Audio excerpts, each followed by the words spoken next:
Mesdames, Messieurs, bonsoir. Le pass vaccinal au menu de votre émission ce soir. Le gouvernement a décidé d'adopter depuis le jeudi 21 octobre une nouvelle approche préventive basée sur ce fameux pass vaccinal. Officiel, c'est le document agréé par les autorités sanitaires conformément aux dispositions juridiques relatives à la gestion de l'état d'urgence sanitaire dans notre pays. Ce pass implique une série de mesures comme stipulé dans un communiqué du gouvernement. Ces mesures concernent l'autorisation des personnes à se déplacer entre les préfectures et les provinces. Ce pass est aussi obligatoire comme document de voyage à l'étranger. Mais comme vous avez certainement dû en faire l'expérience, l'accès à toute commodité ou administration est soumis à la présentation du pass vaccinal. Encore faut-il qu'il soit valide. Troisième dose obligatoire. Y aurait-il une quatrième, voire une cinquième? Quid de cette immunité collective et des fake news autour des vaccins?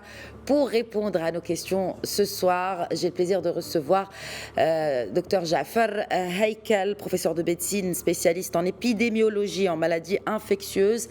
J'aurai également le plaisir de recevoir dans cette émission Ali El-Harichi, doyen de l'Institut de sciences politiques de l'Université Mondiapolis à Casablanca, et professeur Abdellah Badou, chercheur en immunologie à la faculté de médecine et de pharmacie à l'Université Hassan II.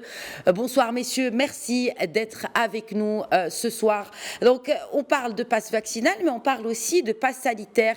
Quelle est la différence entre les deux, professeur Haikal? Alors, merci beaucoup pour l'invitation. Alors la différence, elle est importante. Le pass vaccinal se concentre uniquement sur le fait qu'une personne doit avoir reçu soit 2 doses donc de vaccins, pour les vaccins par exemple AstraZeneca ou Sinopharm ou Pfizer ou Moderna, ou une dose pour le vaccin par exemple Johnson. Le fait d'avoir subi, entre guillemets, ces 2 doses, fait en sorte que vous êtes vacciné et donc vous avez un pass vaccinal vous permettant d'accéder à un certain nombre d'activités. Par contre, le pass sanitaire est beaucoup plus large. Le pass sanitaire est un document qui montre que vous avez soit été vacciné par 2 ou une dose selon le vaccin, soit que vous avez une PCR qui est négative au cours donc des 48 dernières heures, soit que vous avez déjà été en contact avec la maladie et que vous êtes en convalescence, c'est-à-dire que vous avez eu la Covid au cours donc des 6 derniers mois. C'est ça le pass vaccinal, et ensuite la logique sera la même, c'est avec ce pass que vous pourrez accéder à un certain nombre d'activités ou de voyager. Le pass sanitaire est beaucoup plus large, il est beaucoup plus flexible et évidemment à travers le monde beaucoup plus acceptable que pour le pass vaccinal.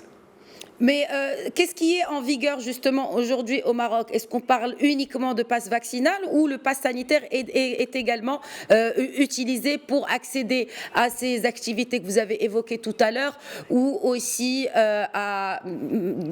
comme est utilisé le pass vaccinal en l'occurrence? Qu'en est-il aujourd'hui au Maroc? Ah non, dans le contexte marocain.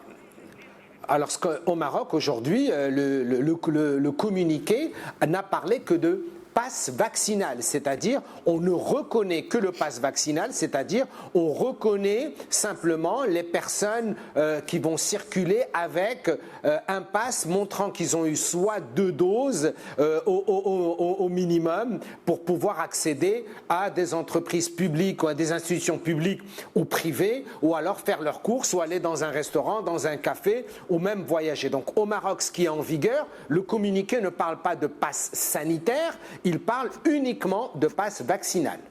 Justement, parlons des fondements juridiques de ce communiqué. Ali El-Harichi, quels sont les fondements juridiques? Que dit la loi par rapport à ce passe vaccinal?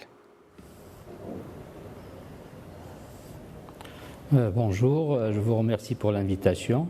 Donc, comme vient d'être évoqué par professeur Haikal, le passe vaccinal, c'est ce qui a été dans le communiqué. Donc, le fondement juridique, normalement, c'est la loi, donc le décret-loi qui est sorti de 292, mais ce décret-loi qui donne dans son article 3 que des mesures peuvent être prises, c'est-à-dire par le gouvernement, par l'administration, pour appliquer l'état d'urgence, puisque c'est la loi, elle s'applique sur l'état d'urgence en général. Alors, mais il dit aussi que pour appliquer certaines mesures, il dit après qu'on ne peut pas empêcher les gens, c'est-à-dire surtout la continuité de l'administration, c'est-à-dire les gens, ils ont des affaires dans les administrations, que ce soit des administrations, on va dire, privées ou bien des institutions publiques, ou plutôt les administrations publiques et des institutions privées. Maintenant, la mesure qui vient, on peut dire que le décret-loi donc, de 220-93, effectivement, il donne le droit de faire des mesures, mais il y a aussi la manière, parce que cette mesure-là, elle est venue lors de 2 jours ouvrables, c'est-à-dire lors des vacances, et puis il y a eu une forme d'imposition d'aller faire une 3e dose, ou bien une 2e dose, ou même une première dose, sans prendre en compte d'autres paramètres qui viennent d'être évoqués, comme le pass sanitaire qui est beaucoup plus large. Maintenant, est-ce que l'État, c'est vrai que on est dans un État de droit et la Constitution consacre par ailleurs les libertés et les droits fondamentaux dans ses articles, dans son titre 2, donc il est consacré donc, plusieurs articles sont consacrés à cela, mais là, il faut dire que le pacte international relatif aux droits civils et politiques permet aux États, dans son article 4, lorsqu'il y a une situation exceptionnelle, de prendre des mesures exceptionnelles. Mais ces mesures exceptionnelles, parfois, ne doivent pas limiter. Ils peuvent réduire certaines libertés, mais ils ne peuvent pas limiter la vie normale des citoyennes et des citoyens. Et c'est ce qui était arrivé, c'est ce qui est arrivé, je pense, avec ce pass vaccinal, dans le sens où le vaccin n'est pas obligatoire. On dit qu'il n'est pas obligatoire, mais là on a une certaine dichotomie, il n'est pas obligatoire, mais pour accéder à la vie normale, il faut avoir ce pass vaccinal. On se pose la question pour les gens qui ont déjà une maladie chronique, qui ne peuvent pas faire le vaccin, des gens qui ont été malades et qui ont fait un seul vaccin, est-ce qu'ils peuvent accéder à l'administration s'ils n'ont pas de pass sanitaire? Autre chose qu'on peut développer sur qui a le droit de contrôler ce Absolument, nous allons y venir. Justement, Ali El-Harichi, c'est une question très importante et que beaucoup de personnes se posent. Donc là, on a parlé des fondements juridiques de ce communiqué. Nous allons revenir sur d'autres aspects tout aussi juridiques, mais pas que, sur aussi l'application de cette mesure-là, de l'imposition du pass vaccinal pour l'accès à certaines commodités. Mais avant, justement, vous avez évoqué un point très important et je m'adresse ici au professeur Badou. Qui ne peut pas se faire vacciner aujourd'hui? Très bien. D'abord, je vous remercie de votre invitation. J'ai envie quand même de revenir à la première question qui a été posée à professeur Heikel. Je vais répondre à votre question et reviendrai. Puis par la suite, j'aimerais bien revenir à la première question qui est très très importante et qui évoque cette différence entre le pass vaccinal et le pass sanitaire. Et c'est extrêmement important, donc j'ai envie d'y revenir. D'abord, je réponds à votre question. Les personnes à exclure sont claires. C'est les personnes qui présentent des allergies vis-à-vis des uns ou d'un des composantes du vaccin. Voilà, c'est ça ce qu'on dit. Donc en général, les personnes qui présentent une allergie ou des allergies vis-à-vis d'un des composants du vaccin sont les personnes à exclure. Et je parle ici des allergies assez sévères. Je ne parle pas des allergies légère. Bien évidemment, je vais rentrer dans d'autres catégories. Plus tard, je vais discuter de d'autres catégories et comment on peut les considérer par rapport à comment on peut considérer leur éligibilité. Mais j'ai envie de revenir à votre question de départ. Vraiment, il y a une différence majeure entre le pass vaccinal et le pass sanitaire. Comme le professeur Heikel l'a bien expliqué, le pass vaccinal, c'est simple. Uniquement les personnes qui ont été vaccinées peuvent avoir accès à ce pass vaccinal. Par contre, le pass sanitaire... Même si elles n'ont qu'une seule dose, hein, parce qu'il faut le préciser, parce qu'il y a un pass vaccinal que pour une seule dose. Alors finalement, est-ce que ça sert vraiment? Parce que tant qu'on n'est pas entièrement vacciné, et nous allons revenir aussi dans le détail, quand c'est qu'on va être entièrement vacciné, au bout de 2 doses, 3 doses, 4, 5, on se pose ce genre de questions. Je vous laisse peut-être finir. Mais en tout cas, on peut avoir le pass vaccinal au bout d'une dose. Tout à fait. Pire, madame. Ce qui est connu, clairement, c'est que le vaccin ne protège pas 100% des personnes qui ont été vaccinées. Donc, il y aura des personnes qui ont le vaccin et qui ne sont pas protégées et qui peuvent encore transmettre le virus. Lorsqu'on parle de passe sanitaire, par contre, si une personne, lorsqu'on considère par exemple la dose 3, si l'on veut la rendre vraiment une obligation, et ça, moi j'ai une grande réserve par rapport à la troisième dose, qu'on appelle la dose de rappel, la troisième dose, pas toutes les personnes ont vraiment besoin de cette troisième dose. Et si une personne, par exemple, se présente et a effectué un test auprès d'un laboratoire d'analyse et il me dit que moi, j'ai assez d'anticorps pour être protégé contre la Covid-19, donc je n'ai pas besoin d'une troisième dose. Pourquoi moi je vais l'obliger à avoir cette troisième dose?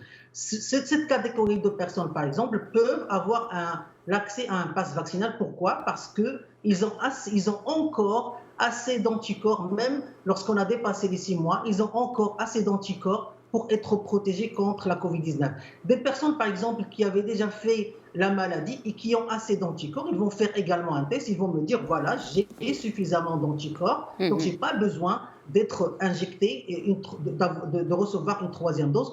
Une autre personne qui a, par exemple, une maladie qui ne peut jamais développer une réponse immunitaire, et là je parle de la catégorie des personnes qu'on appelle des personnes immunodéficientes. Absolument. C'est une catégorie qui est rare, mais on peut les injecter comme on veut. C'est des personnes qui ne vont pas développer une réponse immunitaire, et par conséquent, c'est des personnes qui ne vont pas avoir des anticorps. Ces personnes-là peuvent avoir un pass vaccinal tout simplement parce qu'on va les envoyer chez un médecin public, par exemple, qui va leur octroyer un document qui explique comme quoi ces personnes-là c'est une exception. Par contre, le pass vaccinal, c'est une entité qui est assez restreinte. Donc, il y a plusieurs cas des personnes qui ne peuvent pas, par exemple, bénéficier d'un pass vaccinal peuvent présenter un test PCR illustrant qu'ils ne sont pas infectés, et tout simplement, ils peuvent en principe avoir accès à différentes activités. Donc le pass sanitaire, contrairement au pass vaccinal, présente une logique d'ailleurs, il présente une logique scientifique et présente également une sorte d'ouverture qui permet à différents citoyens de participer à leur vie quotidienne tout en étant protégés et tout en protégeant les autres, mais pas nécessairement en étant vaccinés et en ayant 3 doses. Je ne sais pas, peut-être on va peut-être commencer à parler de la 4e dose, mais je pourrais peut-être revenir par la suite à la 3e dose parce qu'il y a beaucoup de choses à dire par rapport à la 3e dose. Pour ne pas monopoliser la parole, je vous rends la parole. Nous allons certainement y revenir sur cette injection parce que indirectement, elle est imposée finalement l'injection de la 3e dose pour que le pass vaccinal soit valide. Professeur Haikal, je souhaiterais vous faire peut-être réagir sur ce que vient d'évoquer professeur Baddou et aussi sur de combien de doses nous pourrions avoir besoin pour compléter ce schéma vaccinal finalement. Je sais que c'est une question que beaucoup de scientifiques se posent, mais au-delà de cela, est-ce que vous pensez que la décision d'imposer une 3e dose pour la validité d'un pass vaccinal soit une décision juste, où il aurait fallu peut-être penser à une alternative, notamment pour les gens qui sont déjà immunisés, qui n'ont pas besoin d'une 3e dose pour être vraiment bien immunisés contre la Covid? Merci. D'abord, je rejoins parfaitement, je suis en total accord avec mon ami le professeur Baddou sur sa logique par rapport au pass sanitaire et ce qu'il a expliqué parfaitement. Alors maintenant, il y a quand même 2 ou 3 choses qui sont extrêmement importantes et qui vont rejoindre votre question par rapport à la science et la connaissance scientifique. Ouais. Je crois qu'il est extrêmement important, nous sommes des démocrates et nous appliquons les décisions du gouvernement et des politiques publiques, mais il faut qu'elle ait une logique, il faut qu'elle ait un substrat de connaissances épidémiologiques et de santé publique dans les pandémies. La première des choses que je voudrais dire, c'est qu'il n'y avait aucune urgence épidémiologique à imposer le pass vaccinal et même pas le pass sanitaire. Peut-être le pass sanitaire qui est plus large, qui est plus flexible, qui est utile pour les citoyens et de façon progressive. Donc, je m'adresse au ministère de la Santé en disant quelle est l'urgence épidémiologique, ni en termes de cas incidents, ni de prévalence, ni de létalité, ni de cas graves, ni de taux d'occupation des lits de réa. Il n'y avait aucune raison d'urgence épidémiologique pour le faire et avec cette rapidité. Pour le pass sanitaire, je rappelle que même dans les pays où le pass sanitaire est instauré, en France, il est instauré de façon progressive et pas pour tous les endroits. Par exemple, les établissements d'enseignement, non.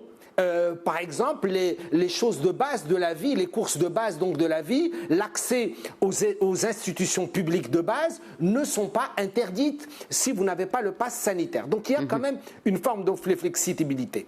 Plus loin, et je rejoins ce que dit le professeur Beddou, pour répondre à votre question, la vaccination n'est pas une fin en soi. C'est un outil qui est important. Nous sommes en train de le défendre et nous le défendons, nous, en tant que scientifiques, parce qu'il permet deux choses, de réduire la transmission donc, du virus, pas à 100%. Hein.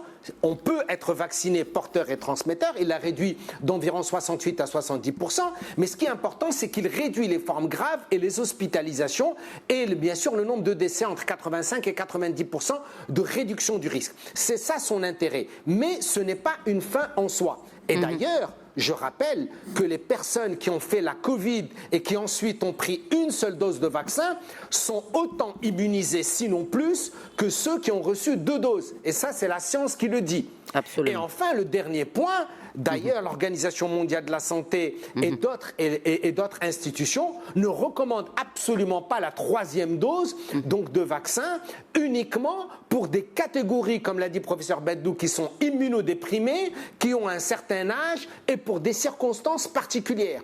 Donc, oui à la vaccination, mais avec une logique scientifique, épidémiologique et de santé publique, et sachant, encore une fois, je le rappelle, qu'une personne qui a une PCR qui est négative a moins de chances de vous transmettre le virus qu'une personne qui, soi-disant, est vaccinée avec 2 doses. Il faut la juste mesure des choses et la juste logique, et je crois qu'il y a eu, je pense, encore une fois, une précipitation sans données épidémiologiques et scientifiques. Peut-être qu'il y a d'autres arguments, je les respecte, c'est peut-être des arguments socio-économiques et politiques, mais en tout cas, ce ne sont pas des arguments épidémiologiques et de santé publique qui ont conduit une décision à mettre en place un pass vaccinal, qui d'ailleurs n'est pas très utile pour la lutte contre la pandémie. Il y a d'autres choses, les mesures barrières par exemple, le dépistage, le traitement rapide. Ça, ce sont des mesures qui sont importantes. Et on parlera tout à l'heure d'ailleurs de la réaction de la population en matière de politique de santé publique. Lorsque vous obligez les gens à faire quelque chose, eh bien vous avez ce qu'on appelle, nous, l'effet boomerang, c'est-à-dire vous avez l'effet inverse. Et d'ailleurs, on le voit depuis 2 jours, le nombre de vaccinés qui a chuté de façon importante par rapport à la mise en place donc, du pass vaccinal les 2 premiers jours. Merci, professeur Heikel. Donc, vous avez parlé de logique scientifique. Moi, je m'adresse à présent à Ali El-Harichi pour une logique juridique. Est-ce que ce communiqué, parce qu'on rappelle que c'est un communiqué, n'est-ce pas, ce communiqué vis-à-vis de l'imposition du pass vaccinal pour l'accès à certaines activités et commodités, est-ce qu'il est contestable devant un tribunal? Parce que, bon, professeur Heikel vient d'évoquer un effet d'une portion de la population par rapport à l'imposition du pass vaccinal, peut-être même pas par rapport au vaccin, mais par rapport à l'imposition de ce pass vaccinal. Est-ce qu'on peut le contester devant un tribunal aujourd'hui? Oui, effectivement, on peut contester. Vous savez, quand il y a des états d'urgence ou des états d'exception, ou dans ces circonstances exceptionnelles, la justice, que ce soit dans le temps normal ou que ce soit dans le temps exceptionnel, a pour rôle de protéger les libertés et les droits fondamentaux des personnes. Ça, c'est essentiel. C'est dans tous les pays démocratiques du monde. La justice, c'est son rôle. C'est-à-dire, si quelqu'un se sent que ses droits élémentaires ou ses droits et libertés fondamentales ont été bafoués, il peut recourir à la justice, soit a posteriori, soit au temps de la crise. Donc, déjà, la justice, elle est là pour cela. Et c'est son rôle, donc de protéger les libertés donc fondamentales, comme je viens de dire, et les droits. Maintenant, ce communiqué, parce que ce communiqué, mais je souscris à tout ce qui vient d'être dit, soit sur le plan scientifique, mais sur le plan juridique. Bon, c'est un communiqué, on peut dire que ça fait partie des mesures, puisque la loi d'urgence ou le décret loi d'urgence, il dit toutes les mesures. Donc un communiqué, effectivement, peut dicter certaines choses. Des fois, on a eu des communiqués de minuit à propos de l'enseignement reporté d'1 mois ou autre. Maintenant, comment s'articule ce pass vaccinal? Comment il va être mis, c'est-à-dire dans la vie des gens, dans la vie de la société? Et là, c'est quelque chose on est dans une certaine, dans un certain paroxysme, dans une certaine, on est en train d'empêcher la loi d'être appliquée. Comment ? Parce que si quelqu'un vous demande, la question, je reviens, quelqu'un vous demande votre passe vaccinal à la rentrée d'un café ou d'une institution, ou bien un employeur qui demande à ses salariés de ne pas venir, quelle est la force juridique qu'il a ? Parce que, d'abord, pour contrôler un pass vaccinal, puisqu'on a le pass vaccinal, il faut être officier de police judiciaire, parce qu'on va contrôler quelque chose qui se rapporte aussi à l'identité, parce que le pass vaccinal, il y a votre nom, votre date de naissance, il y a vos coordonnées personnelles. Et l'article 24 de la Constitution, qui est la loi fondamentale du pays, elle protège la donnée à caractère personnel, donc il protège la vie privée des gens. Alors, quelqu'un qui n'a pas l'autorité de police judiciaire, comment peut-il contrôler à la porte d'un supermarché et vous demander de voir votre passe, que ce soit sur le téléphone ou que ce soit sur un papier. Et là, on est déjà devant quelque chose qui enfreint la loi. La deuxième chose, c'est presque un contrôle d'identité. Il peut vous demander une carte nationale avec le passe pour être sûr que c'est vous. Alors là, c'est encore pire, parce que qui doit contrôler, qui a le droit de contrôler, c'est-à-dire l'officier de police judiciaire, et même pour le contrôle normal, il y a deux types de contrôle. On parle d'un contrôle judiciaire lorsqu'on suspecte quelqu'un et ce contrôle se fait, ou un contrôle administratif, c'est-à-dire un contrôle normal qui peut se faire. Et là aussi, on parle parfois d'un empiètement, un léger empiètement des droits et des libertés. Donc déjà avec la personne qui a l'autorité de le faire. Maintenant, quand quelqu'un qui n'a pas cette autorité, il vous demande, alors moi je trouve que ça va dans le sens, c'est-à-dire si on part dans la justice, si on se réfère à la justice, normalement il va trouver que cette mesure-là ne peut pas être applicable, étant donné que les personnes qui vont contrôler cela n'ont pas cette autorité judiciaire. Et à mon sens, il faut prendre le temps, il faut que ce soit proportionnel et que ce soit progressif, et que même si on veut contrôler, parce que si on suppose que scientifiquement cela va servir à quelque chose, il faut qu'il y ait des machines qui vont contrôler ce QR, c'est-à-dire voir juste si c'est oui ou non, est-ce que la personne est vaccinée ou non. Mais sinon, c'est-à-dire une personne qui n'a pas cette autorité ne peut pas contrôler l'identité des gens et les données à caractère personnel. Autre chose, je pense qu'il faut aller plus vers un pass vaccinal, comme ont dit les professeurs avant moi, plutôt un pass sanitaire, parce que quelqu'un qui fait un PCR et qui est négatif, ou qui a plutôt un taux d'anticorps assez élevé, est mieux que quelqu'un qui est vacciné, qui est porteur de la maladie. Très bien. Donc, bon, alors bien sûr... Aussi, j'aimerais dire... Pardon. Allez-y, je vous laisse finir, Ali El-Harechi, je vous laisse finir, je vous en prie. Donc, sur le côté, pour revenir à la première question, sur le tribunal. Alors, ce sont les tribunaux ordinaires. Ce n'est pas la Cour constitutionnelle. Parce que parfois, on entend des gens qui ils ont trouvé que c'est anticonstitutionnel. Ce n'est pas à la Cour constitutionnelle, dans le sens où l'article 135, qui parle de l'exception, c'est-à-dire de constitutionnalité, et la loi qui doit le mettre en œuvre, n'est pas encore sortie. Et ce n'est qu'une mesure. Et si on veut aller parfois à l'exceptionnalité de la Constitution, à l'article 135, il faut qu'il y ait une loi, et il faut aller contre une loi, c'est-à-dire qu'il y a un litige par rapport à une loi qui n'est pas appliquée ou qui est mal appliquée, et pas par rapport à une mesure, à un communiqué. Très bien. Donc oui, juste pour revenir peut-être à l'intention même de l'imposition de ce pass vaccinal, c'est pour atteindre cette immunité collective. Professeur Badou, qu'est-ce qu'une immunité collective? À combien de pourcentage de vaccinés arrive-t-on à une immunité collective? Parce qu'au début, on parlait de 60%, les a largement dépassés. Donc là, au 24 octobre, selon le ministre de la Santé, on était à 64%. Maintenant, on parle de 80%. D'ailleurs, devant la Chambre des représentants, hier même, le ministre de la Santé, Aït Taleb, a évoqué ce chiffre, qui restait 5 millions de Marocains à vacciner pour atteindre l'immunité collective. Donc, en gros, est-ce qu'il faut 100% de vaccinés, 80%? Est-ce que déjà, il y a un chiffre arrêté sur comment atteindre le seuil de cette immunité collective? Est-ce qu'il y a des pays qui l'ont atteinte finalement? excellente question, vraiment excellente question, parce que tout le monde parle de l'immunité collective et j'ai l'impression que très peu de gens vraiment comprennent la définition de ce qu'on appelle l'immunité collective. Qu'est-ce que c'est que l'immunité collective?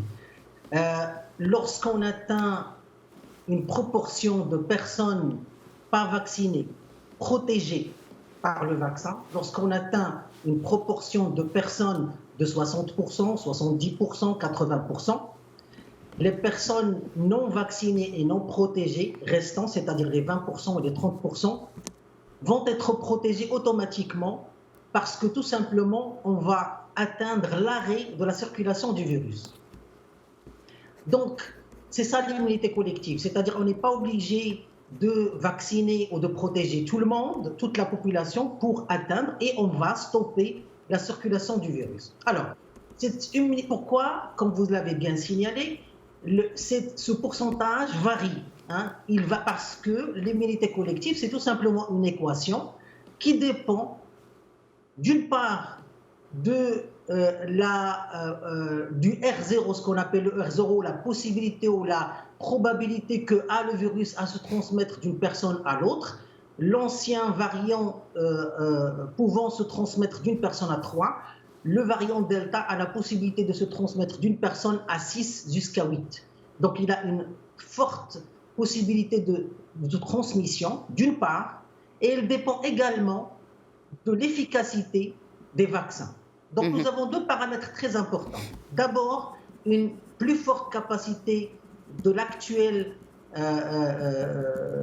variant à se transmettre entre les gens et une efficacité moindre, légèrement moindre, même le vaccin le plus efficace qui est Pfizer, qui a une capacité de 95%, on a vu cette capacité ou cette efficacité baisser légèrement vers 70-80%.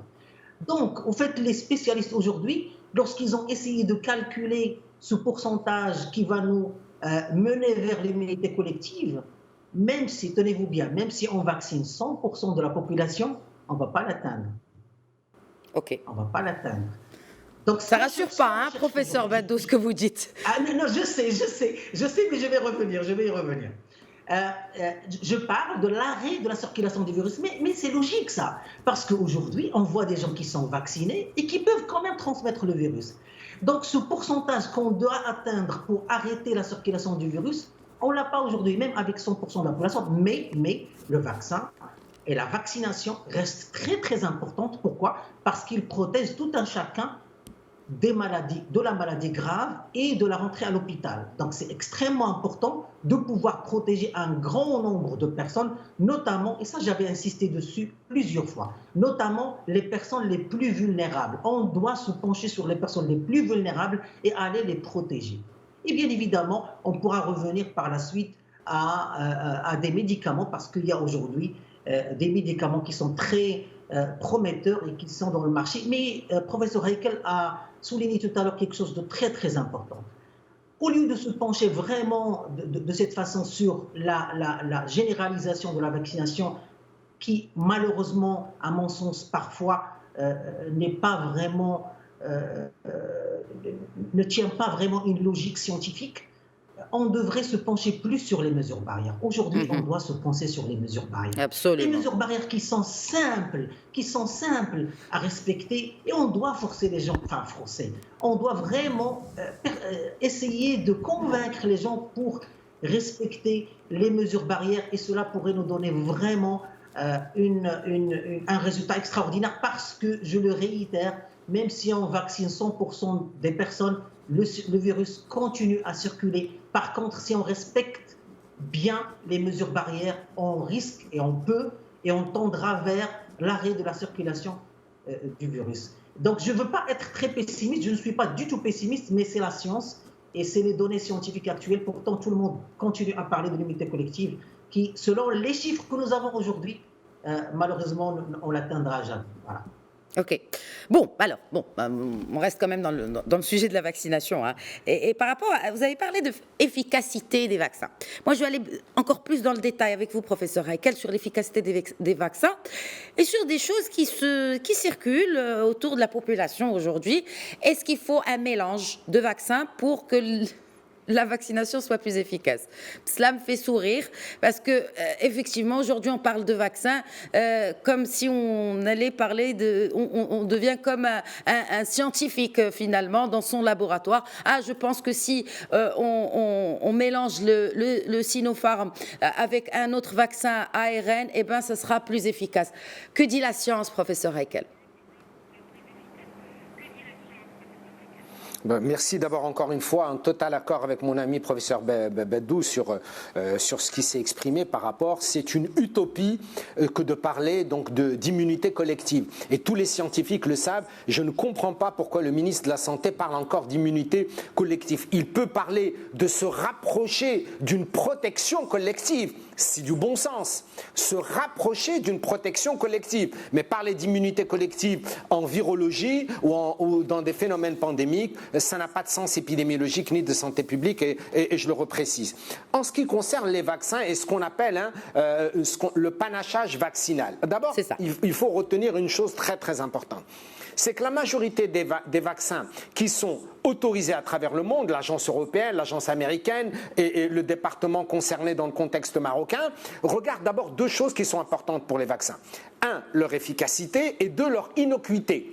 C'est la base, c'est-à-dire est-ce qu'ils protègent, quel est leur niveau de protection et quel est leur niveau d'innocuité, c'est-à-dire ils ne donnent pas d'effets indésirables importants ou graves et en tout cas ils doivent être rares. Je rappelle d'ailleurs que l'Organisation mondiale de la santé considère qu'un vaccin est efficace à partir d'un pourcentage d'efficacité de 51%. C'est même pas 80 ou 90%. Et on a l'habitude, avec énormément de vaccins, celui de la grippe, celui de la méningite, de l'hépatite, de la rougeole et que sais-je, il y en a tellement. Donc on a l'habitude, ce n'est pas quelque chose qu'on découvre. Donc tous les vaccins ont montré une efficacité assez élevée de tous ceux qui sont disponibles et ceux que nous avons au Maroc, d'au moins 70% et plus. Ça, c'est le premier point. Le deuxième point qui est extrêmement important, et mon ami professeur Beddou l'a dit, c'est que cette efficacité peut varier en fonction des variants en circulation. Certains variants sont plus transmissibles, certains variants sont plus pathogènes, etc. Et donc, on a constaté que même les vaccins ayant une efficacité élevée avec la souche classique ou par exemple le variant alpha, eh bien, avec le delta, ils sont moins efficaces. Mais l'efficacité contre les formes graves et l'hospitalisation reste élevée. Et ça, j'insiste, l'efficacité sur la transmission, elle est réduite, mais sur les formes graves et l'hospitalisation, elle reste au moins quand même de 80%. Et ça, c'est un élément crucial qu'il faut retenir. Qu'est-ce qui s'est passé ensuite? Ensuite, on a dit, pour des raisons logistiques, d'approvisionnement, pour des raisons également de logique scientifique d'objectif, un vaccin, son rôle, c'est de protéger et d'abord et avant tout contre les formes graves et d'hospitalisation. Donc, dans des pays où on a commencé par une stratégie vaccinale d'un vaccin X, qu'est-ce que dit la science si vous continuez avec un vaccin Y? Eh bien, ce que dit la science, c'est que vous avez quand même un niveau de protection élevé. Qu'est-ce qui a été testé le plus? Ce qui a été testé le plus, c'est AstraZeneca suivi de Pfizer, AstraZeneca suivi de Moderna. On a également testé Sinopharm suivi de Pfizer. On a également testé Sinopharm Alors, suivi excusez-moi, professeur Heikel.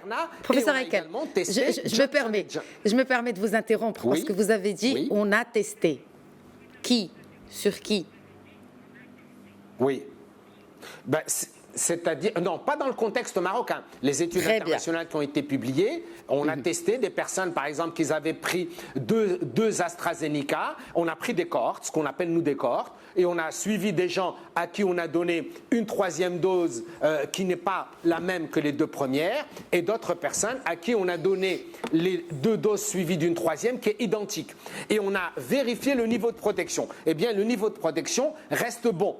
C'est-à-dire, si vous avez pris un vaccin, comme j'ai dit, 2 doses X et ensuite vous prenez une troisième dose Y, eh bien, ça reste efficace. Parce que l'objectif reste le même, même si les modalités d'action du vaccin sont différentes. Certains, c'est un vaccin inactivé, d'autres, c'est un adénovirus transporteur, et d'autres, c'est un vaccin ARN messager. Eh bien, malgré ça, les études actuellement disponibles, on n'en a pas malheureusement dans le contexte marocain encore, mais à l'échelle internationale, plusieurs publications américaines, israéliennes, anglaises et donc également, qui ont été faites également dans les pays du Golfe, aux Émirats, ont montré qu'un panachage, je m'excuse d'utiliser ce terme, ou ce qu'on appelle l'hétérogénéité vaccinale, reste quand même efficiente sur la protection des individus. Et ce qui est encore une fois extrêmement important, ce n'est pas la protection dans la circulation, comme disait le professeur Beddou. Ce qui est le plus important, c'est notre protection contre les formes graves et l'hospitalisation. Et c'est pour ça que ce n'est pas logique ou scientifique de dire « je veux une immunité collective de 100%, je veux vacciner 35 millions de Marocains ». Ça n'a pas de sens sur le plan épidémiologique santé publique. Qu'est-ce qui est important? C'est de faire en sorte que nous protégions le maximum contre les formes graves et l'hospitalisation. Mais que le virus reste en circulation ou qu'il y ait de nouveaux variants qui arrivent, eh bien ça, et malheureusement, et il ne faut pas être pessimiste, mais c'est une logique scientifique, il faut que nous apprenions à vivre avec ce virus et avec ces variants le temps qu'il y ait un nouveau cycle épidémique. D'ailleurs, est-ce que vous entendez parler du H1N1? Ça fait longtemps qu'on n'a pas entendu parler du H1N1. Il y a des cycles épidémiques, des virus, les épidémiologistes, les immunologues, les responsables de santé publique le savent. Malheureusement, d'autres personnes qui ne connaissent pas le domaine vont utiliser un certain nombre de termes qu'ils ne maîtrisent pas et malheureusement la population est perdue parce qu'elle n'a pas la bonne information. Alors justement, vous me faites la transition parfaite, merci beaucoup professeur Heikel. Justement, Ali El-Harichi, est-ce que vous pensez que la stratégie de communication du ministère de la Santé, et notamment avec récemment des lives sur les réseaux sociaux, avec des spécialistes du ministère qui répondent à des questions fréquentes, est-ce que vous pensez que cette stratégie est efficace? Alors d'abord, pour peut-être rapprocher un peu davantage l'information scientifique auprès de la population, je dis du citoyen lambda, mais aussi pour démentir les fake news, parce qu'il y en a un paquet. Est-ce que vous pensez que c'est efficient et efficace? Je pense qu'il y a un principe. D'abord, c'est le droit de l'information. Les gens, c'est-à-dire les citoyennes et les citoyens, ont le droit à l'information. À l'information qui doit être juste et qui doit expliquer dans ce sens-là, dans le cas où nous sommes aujourd'hui, ce qui se passe. Quel est le nombre de personnes qui sont vaccinées, on le sait. Quelles sont les personnes qui ont été vaccinées et qui ont contracté la maladie. Quelles sont les personnes qui n'ont pas été, c'est-à-dire sur le nombre de personnes qui ont eu la maladie. Donc tout cela, le ministère normalement de la Santé doit avoir une communication beaucoup plus, on va dire, approfondie, beaucoup plus performante, pour essayer quand même, parce que le citoyen, finalement, tout le monde a peur. Il y a cette crainte, cette peur de la maladie, même si on est vacciné, puisque nous connaissons tous des gens qui ont été vaccinés et qui ont contracté donc, la maladie. Et cela, donc, les gens, ils sont dans un flou total. Et pourtant, le droit à l'information, c'est quelque chose qui est aussi constitutionnel. Donc, le ministère doit je pense, communiquer mieux et mieux faire par rapport à ce qui est fait aujourd'hui. Et surtout ne pas être dans la précipitation. Et moi j'entends maintenant des professeurs, donc des scientifiques, des médecins qui sont en train d'expliquer c'est-à-dire que le vaccin n'est pas utile, l'utilité des vaccins, mais à un certain seuil, ce vaccin ou cette immunité collective ne peut pas être déterminée effectivement. Donc il faut expliquer aux citoyens pour aller contre les fake news, mais il vaut mieux expliquer et que ça soit beaucoup plus clair, c'est-à-dire ce qu'on appelle une vulgarisation scientifique pour que le commun des mortels ou la personne lambda puisse comprendre on est face à quoi? On est face à un virus, ce que nous avons fait, ce qui peut être fait et quelle est l'utilité de la chose qu'on est en train de faire. Alors justement, Ali El-Harichi, au risque de transformer des gens qui étaient avant des antipasses, ce qu'on appelle les antipasses maintenant dans le langage courant, à des antivax, des gens qui se dressent même contre le vaccin parce qu'on leur a imposé ce même vaccin.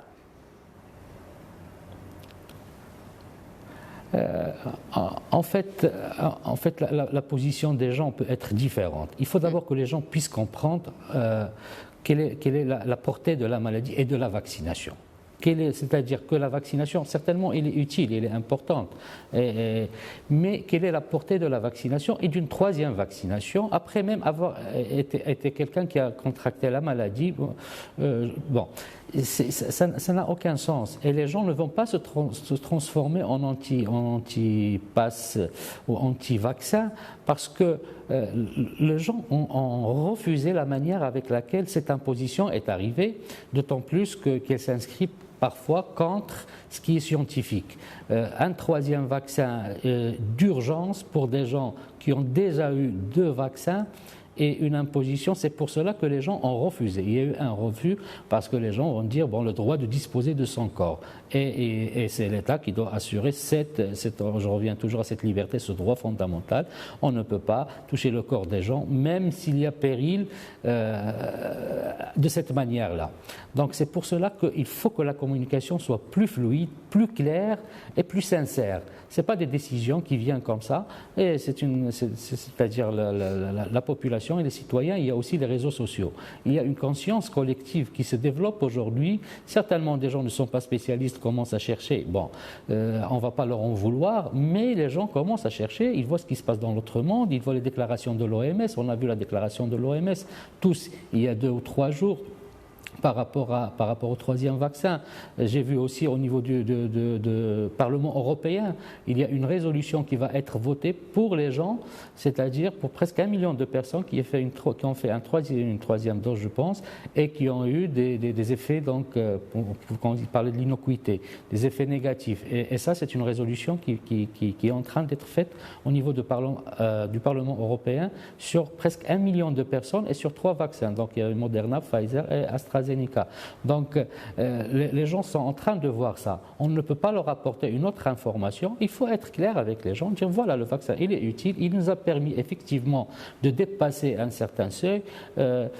Et aujourd'hui, les gens peuvent accepter d'aller être vaccinés si cela est nécessaire pour faire un troisième vaccin.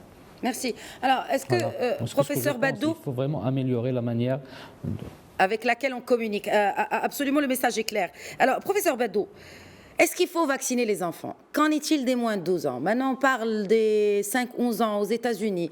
Est-ce qu'il faut absolument vacciner les enfants? Est-ce que ça doit être aussi obligatoire? En tout cas, est-ce qu'on peut parler aussi de passe vaccinal pour les enfants?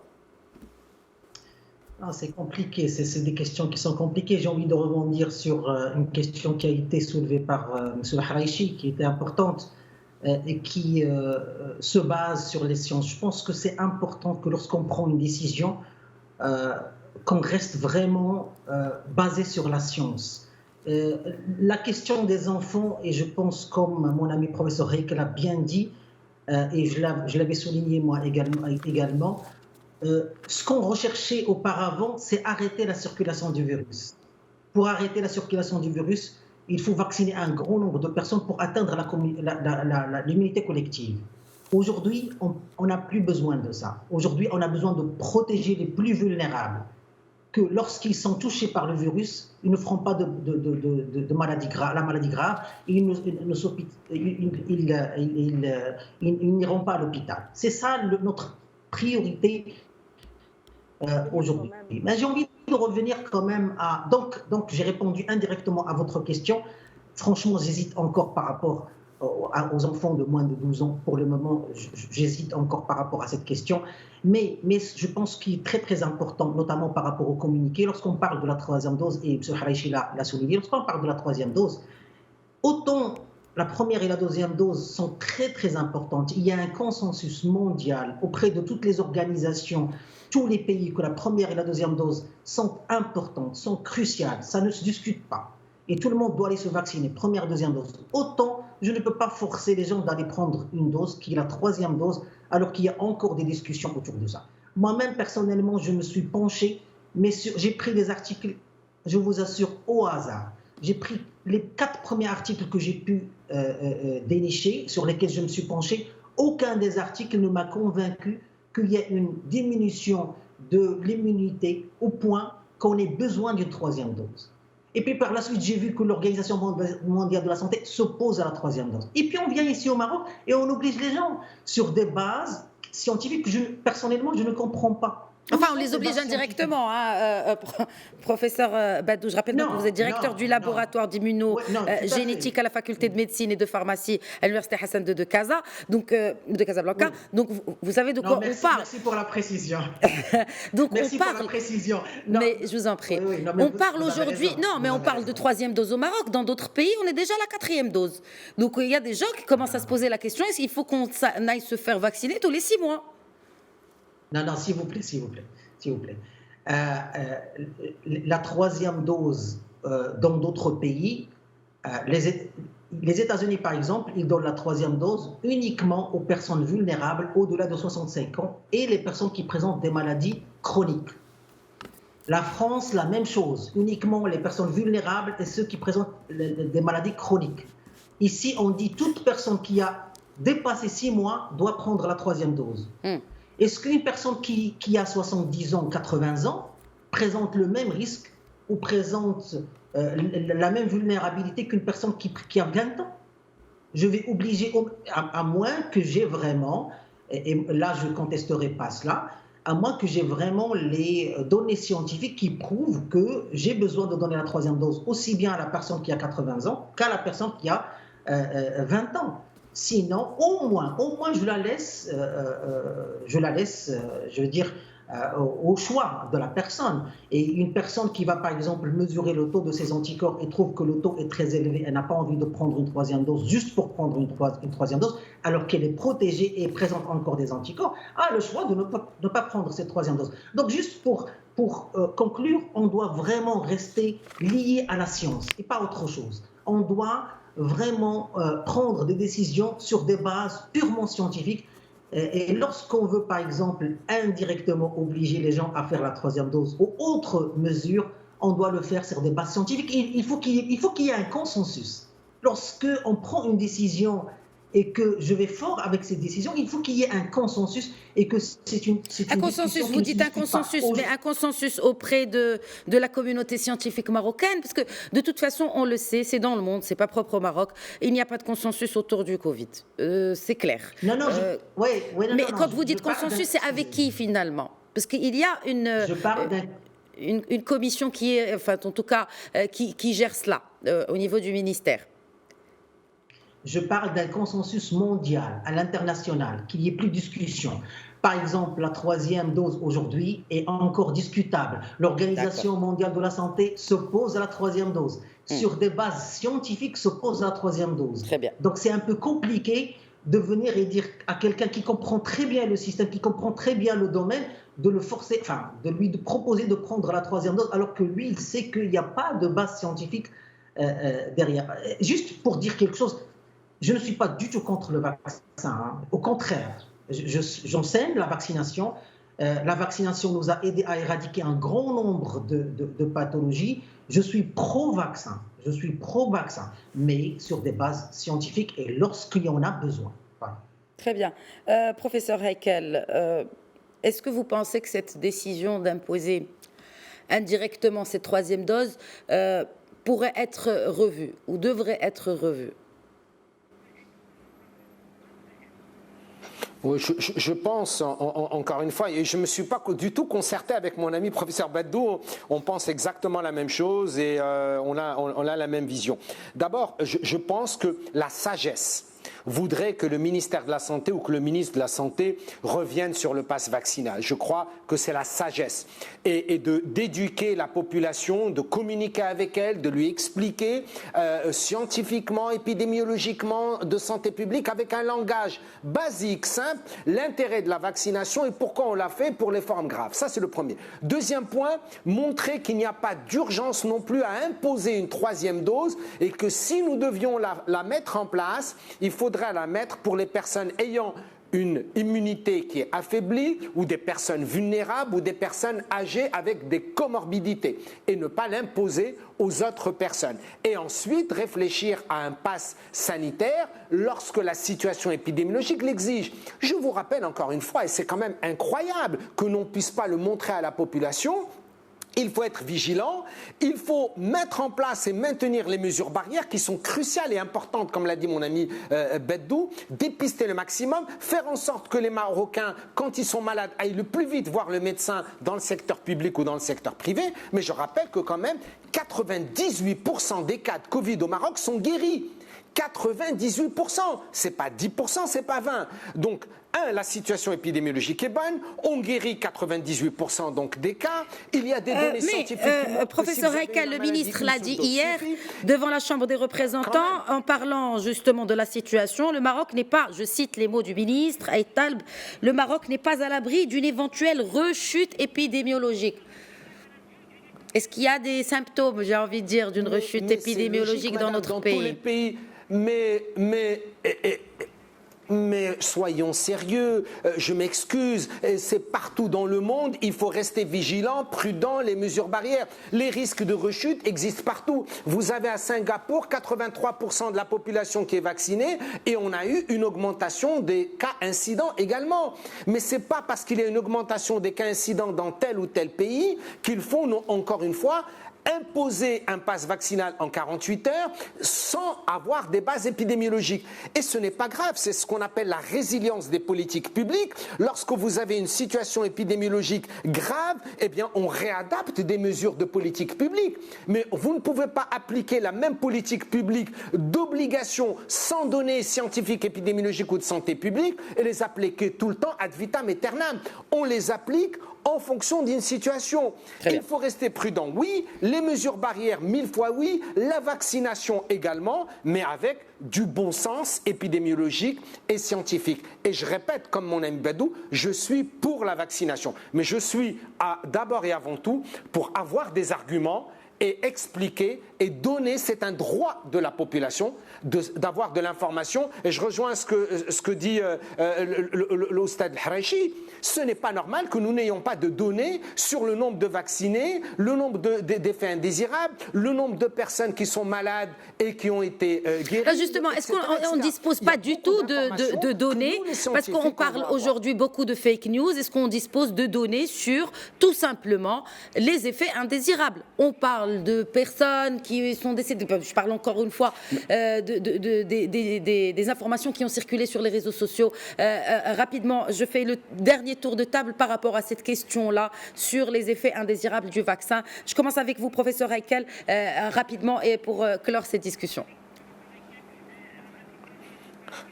Je crois qu'il faut éviter les fake news. Je crois qu'il y a un centre national de pharmacovigilance et de vaccinovigilance. C'est lui qui doit communiquer à travers le ministère de la Santé et dire la vérité à la population. Peut-être que c'est que des fake news, peut-être que c'est des effets indésirables rares, exceptionnels ou mineurs. Eh bien, il faut le dire. Et lorsqu'il y a des situations plus compliquées, il faut également les dire et les expliquer afin que la population soit rassurée, sereine et participe.